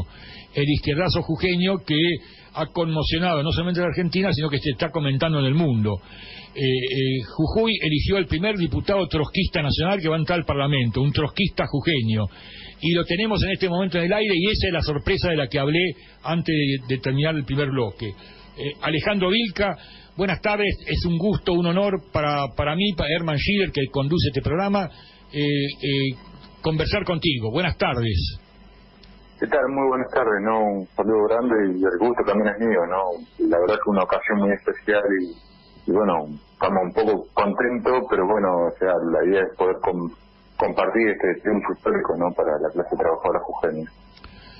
poder en apretada síntesis decirnos cómo se produjo ese triunfo, porque no fue ni caído del aire ni fue un regalo, sino que fue producto del trabajo. Sintéticamente, ¿cómo fue la tarea, la lucha para lograr este primer paso tan victorioso? Bueno, esto no fue de un día al otro, ¿no? Sino que fueron años de construcción política en los sectores más explotados de la clase trabajadora jujeña. Empezamos a construir nuestra fuerza, ¿no? El PTS en el centro izquierda, entre los trabajadores azucareros, de papeleros, entre los mineros, entre los trabajadores rurales del tabaco, del azúcar y trabajadores estatales, mineros, ¿no? La verdad que de hace mucho venimos poniendo en pie una fuerza política que en provincias como la nuestra, ¿no? Donde hay un contraste social muy grande entre muy pocos que tienen mucha riqueza, mucho poder económico, y muchos que la pasan muy mal, ¿no? Y que no tienen nada. Entonces, entre ese choque de dos intereses, es que el Frente de Izquierda ha hecho muy buenas elecciones enfrentando a dos partidos del régimen, ¿no? Acá no hay grieta. El partido de Gerardo Morales, el Frente Cambismo, como Frente de Todos, representan a esos intereses, ¿no? Más concentrados. Entonces, en estas elecciones, lo que se vio más claramente es eso, ¿no? Por eso se generó todo un movimiento político alrededor de estas candidaturas, y la verdad que recorrió toda la provincia y nos sirvió también para enfrentar dos zapatos terribles, ¿no? Que la verdad que nosotros somos política pulmón, y estos son dos oficialismos que se jugaron con todo, ¿no? A ver, era impresionante los medios, la cartelería, además que repartían bolsones, tapas, todo, y nosotros, bueno, solamente con nuestras grandes ideas, esas ideas que son para cambiar el mundo, para cambiar esta sociedad tan injusta para las mayorías, ¿no? Yo creo que eso, de a poco la gente lo ha entendido, empieza a ver que la oposición hoy a este régimen, por lo menos en Jujuy, es la izquierda jujeña, ¿no? Alejandro Vilca, aquí en el estudio estoy con dos talentosos intelectuales y luchadores. Seguramente quieren comentarte algo y quieren preguntarte algo. En primer lugar, el economista Julio Gambina. Alejandro Vilca, un gusto muy grande, saludarte. ¿Qué tal? Muy buenas tardes, un gusto. Un gustazo, felicitarte, la verdad que nos entusiasma mucho en el país, en Latinoamérica, en el mundo, esta perspectiva tuya. Y bueno, preguntarte ahora, desde Jujuy y pensando el país y los desafíos de la izquierda y estas ideas que vos recién presentabas, ¿cómo ves tu perspectiva futura para que hace un ratito decíamos, la unidad del trotskismo que ha logrado 4 diputados y que es muy importante? ¿Cómo ves la potencialidad o la perspectiva de ir por una izquierda más amplia que abarque un abanico muy diverso que existe en la izquierda social, popular, intelectual, que trascienda lo que ustedes han logrado con esta importante votación? ¿Cómo lo ves vos y cuál es el desafío que te imaginás ustedes 4 y vos en especial pueden llevar adelante? Mira, yo creo que el desafío lo plantea la misma situación, ¿no? Hoy un periodista me preguntaban, también crece la ultraderecha. Sí, es cierto, crece la ultraderecha porque en momentos de crisis impone las salidas de los poderosos, los ricos, y empiezan a aparecer sus expresiones más rabiosas, o los sectores trabajadores, el pueblo, plantean una salida de las mayorías, ¿no? Yo creo que en eso no hay medias tintas, ¿no? Estamos con los que ajustan o está con los que queremos una salida de los trabajadores. Obviamente nosotros, las bancas que hemos conquistado junto con Nicolás del Caño, Ramón del Pla y Miriam Bregman, la vamos a poner en sentido de tratar de construir una fuerza mayor que trate de dar una respuesta, ¿no? Que quizá puede ser el Frente Izquierda o no, o puede ser una organización superior, pero creo que esa construcción la estamos construyendo en las calles. Te cuento un poco, acá en Jujuy, para hacer esta elección, te digo, no es que solamente lo hizo el Frente Izquierda, los trotskistas del PTS, no, se sumaron organizaciones sociales, políticas, como la de Río Santillán, el MTR, Marcelina Sisa, otra organización social, bueno, muchas organizaciones, ¿no? Delegados del transporte, trabajadores mineros, trabajadores bancarios, docentes, agrupaciones. O sea, fue un movimiento a pesar de no coincidir hasta el final quizá con las ideas de anticapitalistas o socialistas que levantamos nosotros, se entendían de que era una pelea que se definía de clase contra clase. Hoy, entre los grandes terratenientes, los representantes de las mineras o de los grandes ingenios, con los trabajadores que venimos de abajo a expresar nuestros reclamos, nuestros derechos y reivindicaciones a veces postergadas y calladas, ¿no?, por un régimen como el que hay en Jujuy. Yo creo que eso se ha entendido y muchos se han sumado, ¿no?, a esta campaña política, y tenemos el desafío de seguir manteniéndolo, porque la verdad la elección fue bastante importante, ¿no? Digo, para contarte algunos números, en San Salvador Jujuy salimos segundo, en Paltalá también salimos segundo que la ciudad vecina, en las pasadas elecciones ahí ganamos las elecciones, en la mítica Humahuaca, ahí ganamos las elecciones, ¿no?, ya 2 veces seguidas. Nos enteramos, en Humahuaca, una ciudad donde ganó el trotskismo, en el norte argentino, no deja de ser un dato, ¿no? Sí, ahí con compañeros que vienen de estatales, de la educación, mineros, la verdad que es muy diverso, y viene creciendo esta fuerza de abajo, y va a ser ese desafío también poder contar esta experiencia, transmitirla a muchos trabajadores del centro del país y de todas partes, para mostrar que se puede poner en pie la clase trabajadora, pero también se puede poner en pie una gran fuerza tanto política que exprese las reivindicaciones de todos los sectores, ¿no? Te digo, desde los trabajadores, los desocupados, el movimiento de mujeres, la juventud, los pueblos originarios, levantar esa bandera que hoy, en momentos de crisis, como te decía al principio, son ellos o nosotros. También está aquí en el estudio otro talentoso luchador, Claudio Katz, que quiere decirte algo. ¿Qué tal? ¿Cómo te va? Ante todo, Alejandro, felicitarte. Te quiero comentar. Muchas gracias, Claudio. Te quiero comentar que acá es muy... hemos estado hablando mucho del tema de lo que ocurrió en Jujuy. Nos ha impactado mucho el resultado electoral y estamos todos muy ansiosos en algún momento en que vengas aquí a que nos puedas contar bien en detalle cómo es esa experiencia para conocer bien el tema. Te quería preguntar para más adelante, ¿no?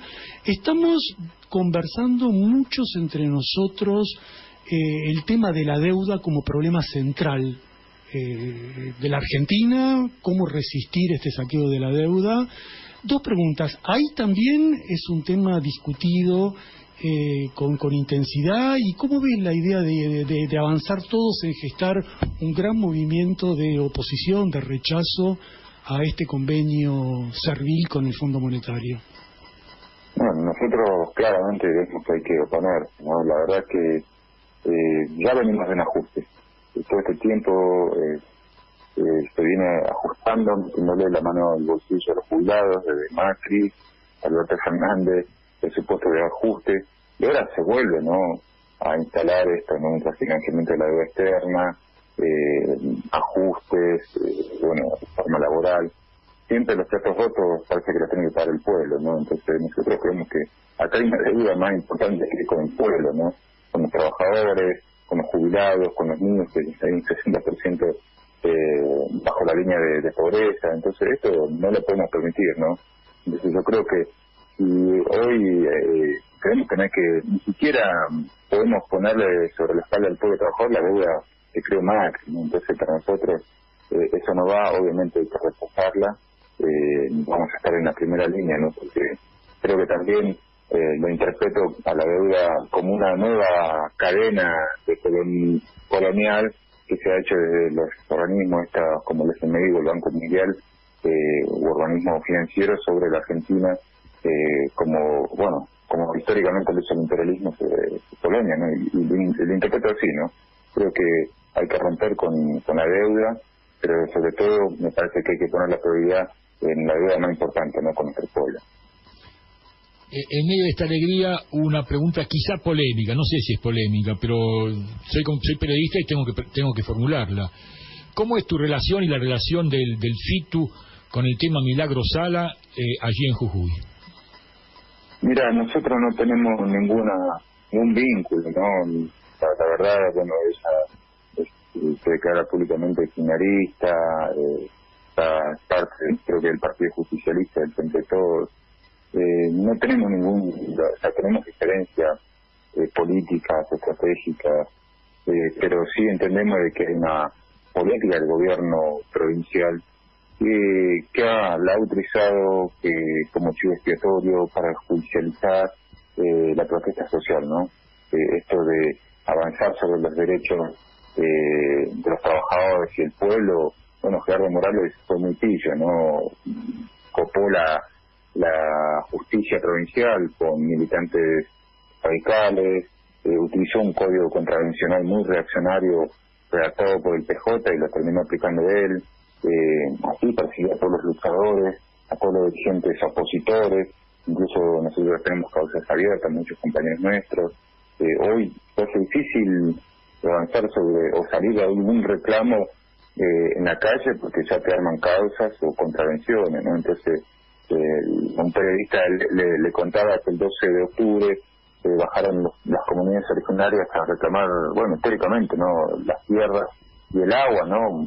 Bueno, causas abiertas, contravención, o las familias del dolor, ¿no? Que reclaman por justicia por sus hijas fallecidas, asesinadas por los homicidios, ¿no? Hasta ellas, no se puede poner un cartel que sea afectada a la policía. Bueno, ese método de amedrentamiento que utilizó Gerardo Morales tiene un claro objetivo, ¿no? Que es avanzar sobre los derechos de los trabajadores, y eso es lo que le ha permitido también, ¿no? Tener un régimen controlado, pero también avanzar sobre muchas conquistas, ¿no? De los trabajadores estatales, bajando los sueldos, precarizando mucho más los regímenes laborales. Bueno, por eso es que Gerardo Morales hoy parece que está todo calmo, pero en realidad hay mucha bronca por abajo, y creo que la votación del Frente Izquierda también tiene ese contenido de mucha bronca que se expresó con la votación, ¿no? Alejandro Vilca, estamos muy contentos todos los que nos consideramos de izquierda por este gran avance del FITU en Jujuy. Entonces te formulo una pregunta quizás un poco frívola. ¿Festejaron este resultado? ¿Salieron a la calle? ¿Qué pasó el domingo de la noche?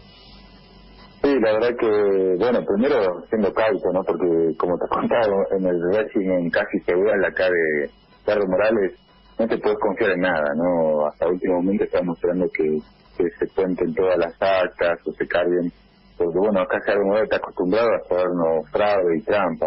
Ya en las pasadas elecciones de junio, donde se elegían cargos provinciales, llevamos 500 votos, pero se dieron una serie de irregularidades increíbles, ¿no? Qué sé yo, en las mesas no coincidían, bueno, no habían votos nuestros, no habían actas, las urnas que aparecían abiertas, de eso hay naciones. Bueno, hicimos reclamos, pero como la justicia de ellos, obviamente nunca nos dieron la razón y quedamos fuera por 500 votos. Lo mismo se repitió, bueno, en las pasos y ahora, entre todas las irregularidades. Por eso hasta ahora te digo, hoy se está haciendo el escrutinio definitivo. El gobierno no quiere reconocer que tenemos una banca, bueno, y estamos siguiendo momento a momento a ver de dónde sacan votos, de dónde aparece, ¿no? Porque acá es muy raro, hay veces que se corta la luz y cambia todo, entonces estamos ahí. Es muy difícil, ¿no?, que legalmente nos quiten la banca, pero es el régimen de Gerardo Morales, un régimen federal, así que lo hemos festejado obviamente el triunfo, porque bueno, consideramos que es un triunfo, ¿no?, entre las aspiraciones de Gerardo Morales de llevarse todo. Creo que robarle, sacarle una banca y que sea del pueblo trabajador, la verdad que es importantísimo, porque es histórico para un pueblo trabajador tan sufrido como Pusteño, y que podamos llegar al Congreso y poder levantar fuerte la voz de nuestro pueblo. Es la verdad que un orgullo, ¿no?, grande, así que la verdad que muy contento, ¿no? Alejandro, además de tu diputación conquistada, ganada, ¿qué otro impacto institucional hubo en estas elecciones en Jujuy? ¿Cuántos legisladores? ¿Qué otras? Mira, nosotros, lo que pasa es que acá las elecciones están separadas, las nacionales de las provinciales. Claro. Gerardo Morales, claro, la anticipó a las provinciales para separarlas de las nacionales. Creo que, por eso te decía, fue muy inteligente, porque lo hizo a mitad de año, en mitad del invierno, que acá es bastante frío, y además en medio de la segunda ola mucha gente que estaba enferma no fue a votar. Entonces Jujuy tiene un régimen de un piso electoral del 5% del total del padrón. Entonces mientras menos gente vaya a votar, el piso se le da más. Se puede llegar al 8 o 10%. Bueno, esta vez llegó al 8 y estuvimos ahí a 500 votos de ingresar, de meter diputado, y no pudimos lograr, ¿no? Pero bueno, seguimos la izquierda haciendo la tercera fuerza. Aún así ganamos concejales en San José de Jujuy, en Palpalá, y bueno, mantenemos esas bancas. Y bueno, y esta, la del Congreso está buenísima porque bueno, nos mantiene ahí vivos, pero la gente acá ya sabe, ¿no?, que la izquierda es una fuerza que tiene peso y que expresa la voz del pueblo trabajador. Así que bueno, la verdad estoy muy contento. Y te cuento, ¿no? Al otro día ya los fui a ver a mis compañeros de la recolección de residuos, y la verdad que una alegría en todos los trabajadores, ¿no? En mis compañeros que bueno, que se me felicitaban porque bueno, a mí se me vencía el mandato ahora el 10 de diciembre y ya tenía que volver a la recolección. Pero bueno, ingresamos al Congreso, así que bueno, tendrán que esperar un poquito mis compañeros para que vuelvan. Déjame decirte un chiste malo: dejas la basura y te vas a otra basura. Sí, puede ser, sí, pero bueno, creo que ahí cuando levantaba basura estaba con mis amigos y la verdad que nos divertíamos y lo hacemos como un trabajo. Ahí creo que nos vamos a tener que tapar muchas veces la nariz, pero bueno, muchas veces hay que sacar la basura, ¿no? Es necesario, así que bueno, vamos a estar para eso. Ojo que esta basura es mucho más peligrosa que la otra. Sí, seguro, pero bueno, vamos a tomar ese desafío y vamos a demostrar a ver si la izquierda y este recolector de residuos puede al menos sacar algunas, que muchos se lo merecen, ¿no? Así que bueno. Alejandro Vilca, diputado electo por el FITU en Jujuy, para nosotros ha sido un honor, un gusto que salgas en nuestro programa, y las últimas palabras por supuesto son tuyas. Sí, bueno, agradecerles a ustedes el espacio, bueno, a todo el equipo ahí en el estudio, bueno, y desde luego a todos los trabajadores, ¿no? Acá en Jujuy, a todos los que nos apoyaron, y después a los que nos salieron de todos los puntos del país, ¿no? La verdad que me asombró que esto se haya hecho que haya tenido una repercusión nacional tan importante. Por ahí acá no estamos acostumbrados que Jujuy, pero bueno, creo que la elección del FIT se centró esta vez en Jujuy, y creo que también no es para menos, un 25% de los votos, 1 de cada 4 jujeños que vota a la izquierda, no es para menos, no es muy común para los trotskistas o los que somos de izquierda, pero lo hemos logrado, ¿no? Y sobre todo alguien que venimos de abajo, ¿no? El recolector de residuos, siempre la pasé mal, sufrí la pelea de la pobreza, pasamos mal la discriminación por ser Colla, por mi nombre, enfrentarnos a los poderosos, pero bueno, demostramos que la clase trabajadora se puede poner en pie, y vamos a demostrar que estamos a la altura, ¿no?, de poder darle una salida al país, ¿no? Alejandro Vilca, ha sido un honor, un gusto para nosotros que estés en nuestro programa. Somos poquitos en el estudio, pero te despedimos de este modo.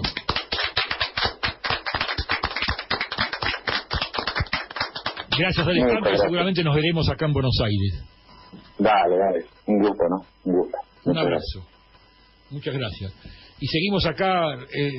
Ahora es interesante, ya vamos a tener tiempo de reflexionar. Antes que nada te agradezco que hayas sido mi representante, ¿no? Lo invitaste en mi nombre para que venga al programa. Bueno, ya tantos años. Ya sos el productor. Ya ni pienso. Es incuestable. Yo estaba pensando que no está la filiación política específica y singular de Alejandro, sí, no hay duda. Pero si omitimos un minuto ese tema, su elección forma parte de un fenómeno más latinoamericano de los últimos años, que es el protagonismo en primera plana de líderes que vienen muy de abajo, empezando por Lula, siguiendo por Evo Morales o Castillo ahora en Perú. O sea, figuras, un obrero, un campesino, figuras que eran impensables hace 20 o 30 años que ocuparan este lugar, están empezando a aparecer como líderes, como algo que no nos sorprende. Y en parte no nos sorprende porque ya en América Latina se está creando este clima de que líderes que vienen de abajo terminan no solo ocupando un lugar dirigente, sino sorprendiéndonos por su inteligencia política. Y la amplitud que expresó con todo el apoyo que fue construyendo, nombrando organizaciones sindicales, mineros, docentes, estatales.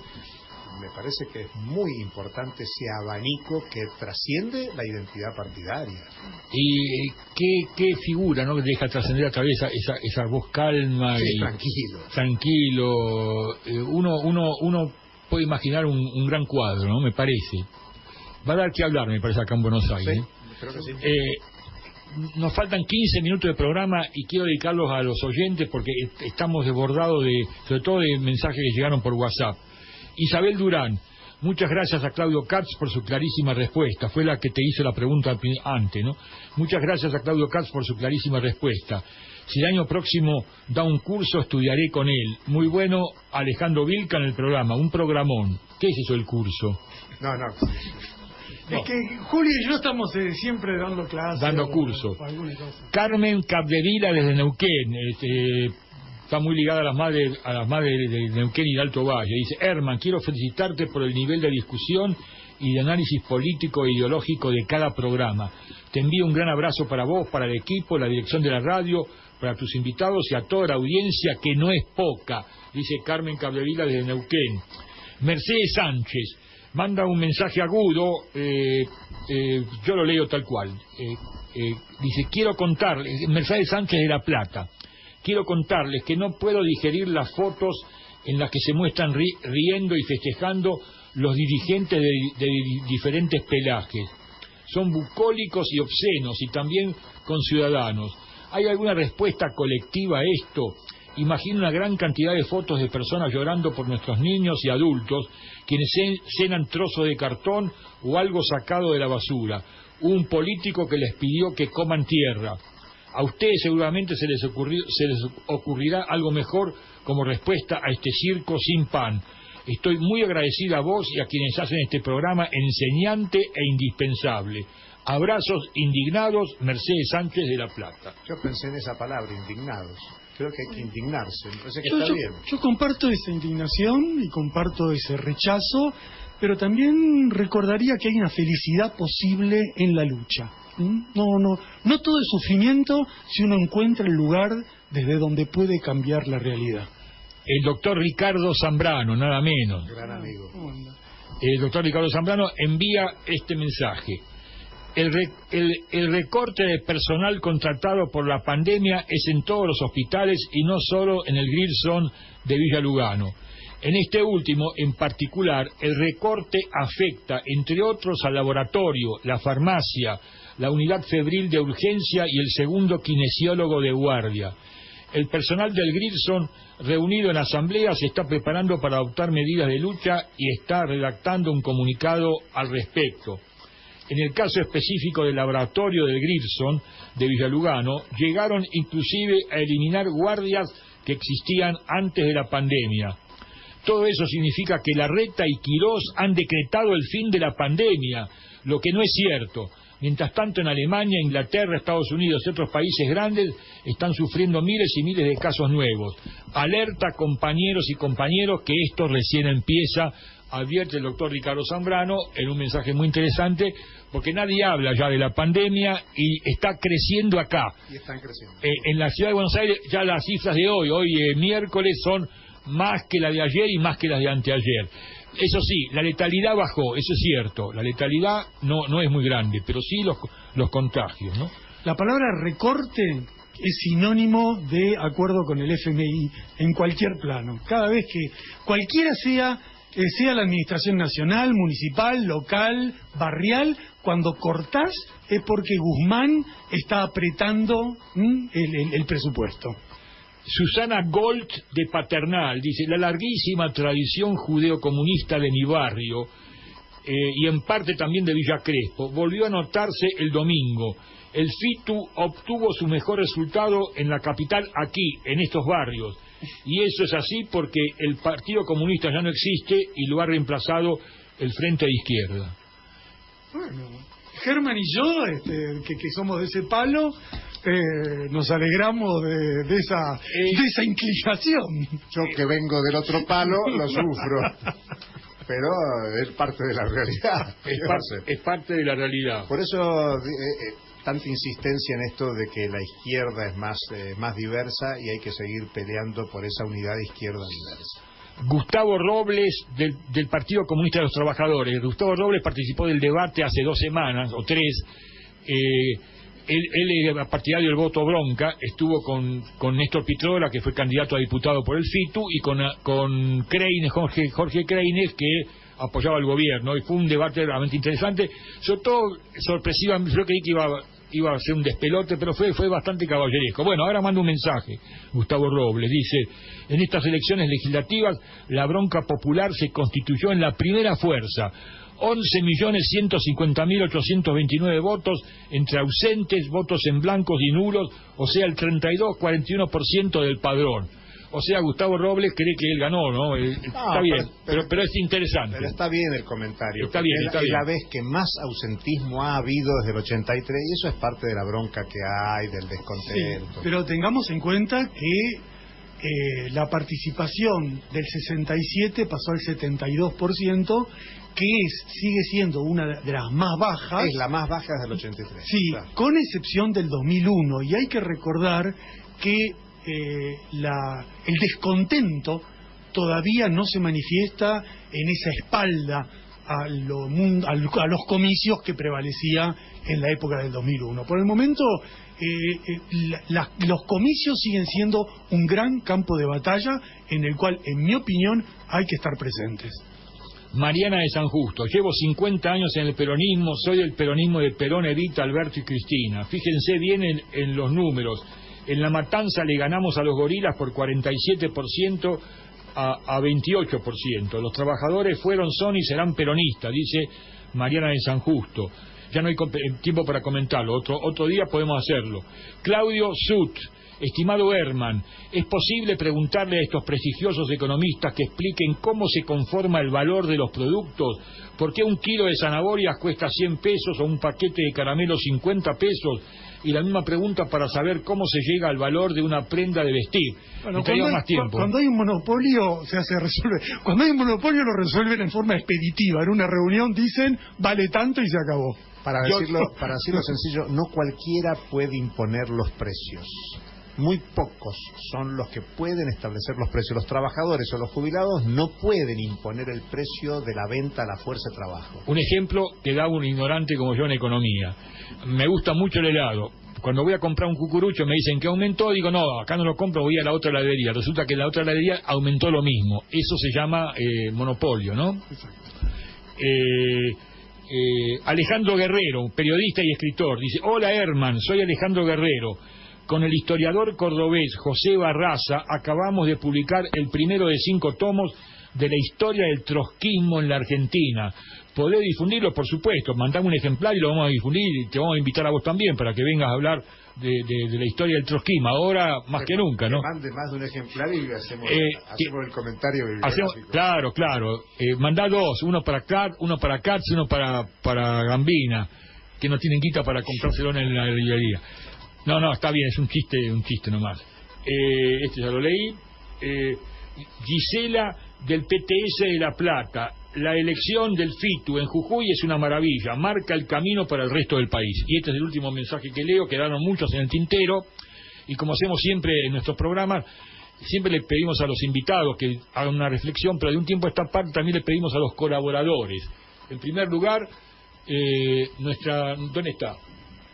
Ahora viene, bueno, en primer lugar entonces nuestro productor Jesús Reynoso, que hoy se anotó un gran triunfo logrando la comunicación con Alejandro Vilca. Jesús Reynoso, productor de Leña al Fuego. Bueno, muchas gracias, Herman. No, un lujo realmente haberlo tenido a Vilca, y bueno, eso significa que también la lucha, cuando es de un obrero que empieza de abajo, realmente es muy muy satisfactoria. Y bueno, y también tuvimos el lujo de tenerlo acá, como siempre, a Katz y a Gambina. Bueno, muchísimas gracias. Gracias a vos, Jesús Reynoso. Har, nuestra destacadísima y talentosa operadora técnica. Yo no sé cómo hace para manejar tantos botones, pero los maneja siempre. Adelante. Y como digo siempre, mi programa favorito, y un gusto escuchar a Vilca, primer troquista en la historia de Jujuy. Feliz Día del Militante para todos, todas. Y un honor también escuchar a ustedes, que siempre estoy acá en el aprendizaje. Gracias. Bueno, tenemos un par de minutitos para dar otros mensajes. Dani Vallejos, que es hermano de Alicia Vallejos, dice así: Herman, Alicia Vallejos tenía 23 años y toda una vida por delante cuando fue asesinada por su pareja en la provincia de Buenos Aires. A 5 años de su asesinato, mientras el femicida se ve defendido por su abogada, nuestra familia está desamparada. No pedimos nada más que justicia y que le den cadena perpetua al femicida. Hubo también muchas salutaciones de personas conocidas: Marcos Doño, expreso político; Néstor Berardi, periodista; Graciela Dinardi; Endiate Sene, que es un referente de la comunidad senegalesa, que estuvo la semana pasada en este programa; Pablo Miró, que también mandó recién mensaje de Berlín; Ali de Pie, Isabel Durán, la doctora Azul, abogada periodista; Eugenio Semino, que toda la semana nos manda una felicitación, que es el ombudsman de la tercera edad; Noé Chiula, que fue operador técnico de esta radio; Pablo Guiter, de Apemia; Larry Levy, periodista; Cristian Carlini, que es un trabajador de la salud y militante de la Fora, de la Fora de Radovisky y de Di Giovanni, pero de actual; María Adela Tocolets, la hija de la inolvidable madre de Plaza de Mayo del mismo nombre; Natalia Bravo, ex también operadora técnica de aquí; Marisa Hutchison, de Quilmes; Abelardo Martín, el cantante popular; Mario Diamonte, de los jubilados; Anaí Cao, poeta; Mauricio Broski, padre desaparecido; Carmen Cabevila de Mauquén; Mercedes Sánchez de La Plata; Raúl Castells mandó una felicitación, muchas gracias, ha resucitado Raúl Castells; Eduardo Fuera FMI, así firma sus mensajes; Mario Macitelli, del Partido Socialista Auténtico; Oscar Lecuona, que alguna vez formó parte del equipo de producción de Leña al Fuego; Lidia Lerner, periodista; y Susana Wortman, que integró alguna vez el equipo de prensa del Partido Obrero. Y ahora sí, llegamos al final del programa. Le pedimos un minutito de reflexión a Claudio Katz. Bueno, simplemente muy contento de estar en el programa, y el programa estuvo a tono con esta onda que está predominando en el clima, estuvo a tono con el clima del programa, que yo creo que es un clima de gran conciencia sobre las posibilidades de la izquierda en el periodo que se viene. O sea, el entusiasmo que hubo por escucharlo a Vilca no solo es porque ocurrió en Jujuy un hecho exótico al cual nosotros desde la capital observamos como algo folclórico que vamos a estudiar. Por lo que ocurrió en Jujuy es parte de la mutación que se está produciendo en Argentina. La izquierda tiene una oportunidad. Este es un medio de izquierda que le da voz a la izquierda, así que buena noticia para seguir avanzando. Julio César Gambina, economista y escritor y docente y tantas otras cosas. Lo único, nadie es perfecto, creo que es hincha de Central, ¿no? Así es. Sí, nadie es perfecto. Bueno, adelante. Son cosas de la vida. Mirá, también mucha satisfacción de estar acá en el programa, y bueno, la aspiración, lo que le decíamos a Alejandro Vilca, que creo que él va a impactar mucho acá en el Congreso y va a impactar con la calle en Buenos Aires. Creo que el desafío para este periodo es generar un gran movimiento popular en contra del Fondo Monetario Internacional, instalar en la sociedad que hay que rechazar el acuerdo con el fondo y ver si es posible acrecentar la unidad de la izquierda. Yo creo que hay una izquierda muy grande. Me satisfizo mucho escuchar lo que Alejandro Vilca decía, cómo es ese espacio de la votación, porque el 25% de Jujuy yo no me lo imagino ideológicamente acorde con el trotskismo, sino me lo imagino ideológicamente acorde con una perspectiva de lucha, de izquierda, del movimiento obrero y popular, y si eso se puede construir nacionalmente, me parece que es el desafío para esta etapa. Gracias a Jar, gracias a Jesús Reynoso, gracias a Alejandro Vilca, no nos está escuchando ahora, pero lo mismo le agradecemos su notable participación. Gracias a Julio César Gambina, gracias a Claudio Katz y gracias a todos ustedes por seguirnos estas 2 horas. Esto fue Leña al Fuego. Mi nombre es Herman Schiller. Hasta el miércoles que viene a las 17 horas.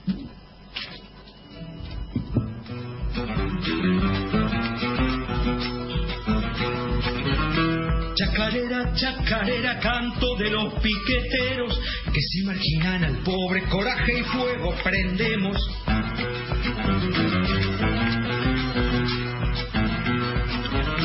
Cuando llegó la cortada de la ruta 34, ahí estaba el piquetero pa' pelearles un buen rato.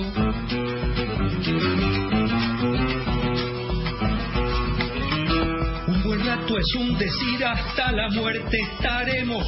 Nosotros los piqueteros nunca retrocederemos. Chacarera, chacarera, canto de los piqueteros que metan balas y gases, que en nuestro pecho no hay miedo.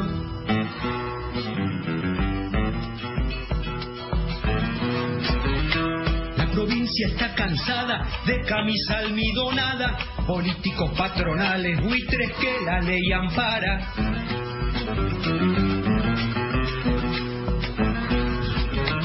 Los cobardes represores garrotean a la gente que pide pan y trabajo, cosas que el hombre merece.